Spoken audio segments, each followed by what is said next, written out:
Charlamagne the God is back for a second season of his late night show on Comedy Central, but this new show, the show is going to have a new name this time. Yeah, it is. Formerly known as The God's Honest Truth, the show is now titled Hell of a Week. I think it's a title we can all relate to, right, Ellen? We can. I think that's why I changed it to it. Yeah. We actually got to talk to Charlamagne about the changes we can expect not only in this title, but also for the new season. Charlamagne the God, thank you so much for joining us today, and congratulations. It's kind of the same show, but a new title, right? Hell of a Week on Comedy Central. What can people expect if they didn't see it last season?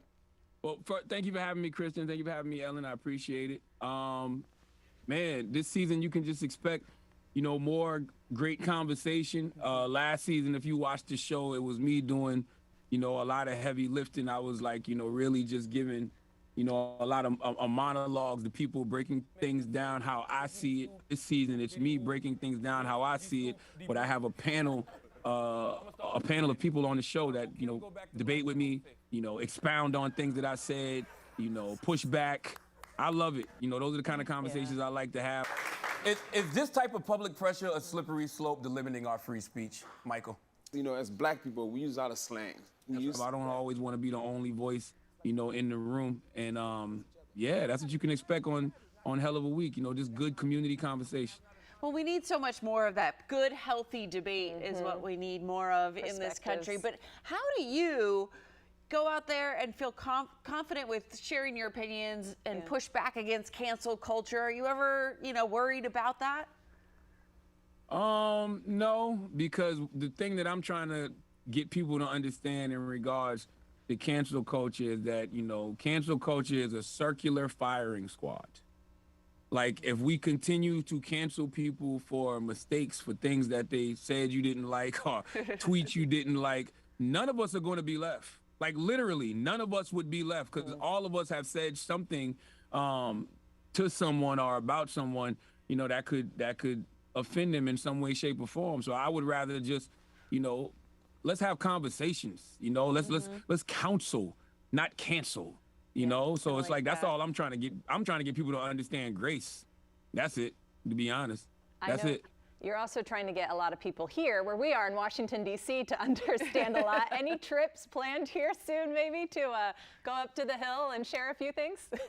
You know what? I haven't been invited to the Hill like I used to. I think, I don't think the Democratic Party is happy with me as they might have once been. But it's only because I'm a tax-paying citizen, and I don't care who's in the White House.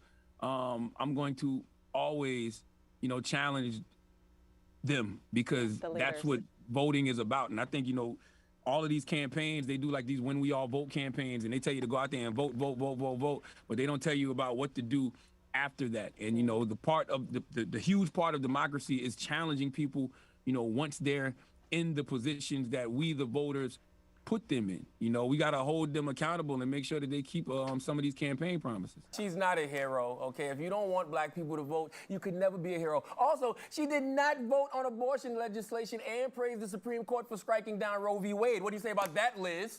I've seen in interviews you've done, you talk about diversifying late night, and whether it's race, religion, political beliefs. Why is that so kind of motivating for you? Because I'm an American, and and America is supposed to be the great American melting pot. Right. But we've gotten to a point where we're like all segregating ourselves, and we all stay in our own little echo chambers, and we have conversations amongst each other, and like having conversations with people that already agree with you.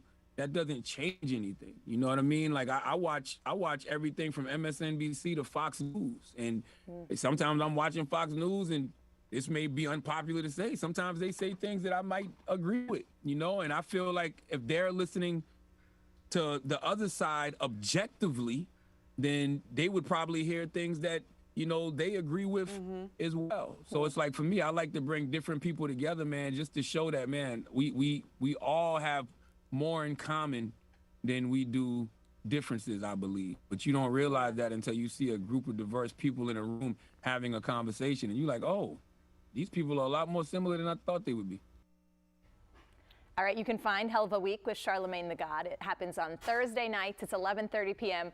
on Comedy Central. He knows so much about everything. I mean, what he must read in a day and listen to is incredible. I know, and it's just, I like the point of views that he brings. Talking about how people have so much more in common than they normally would, and he got a lot of inspiration from Wendy Williams, who kind of took him under, you know, early in his career. Yes, and Stephen Colbert. So and Stephen Colbert is one of the executive producers, along with Charlamagne, for this late night show. So he's in good hands, He is. if you will. He has good counsel around him. Yes, for he sure. does.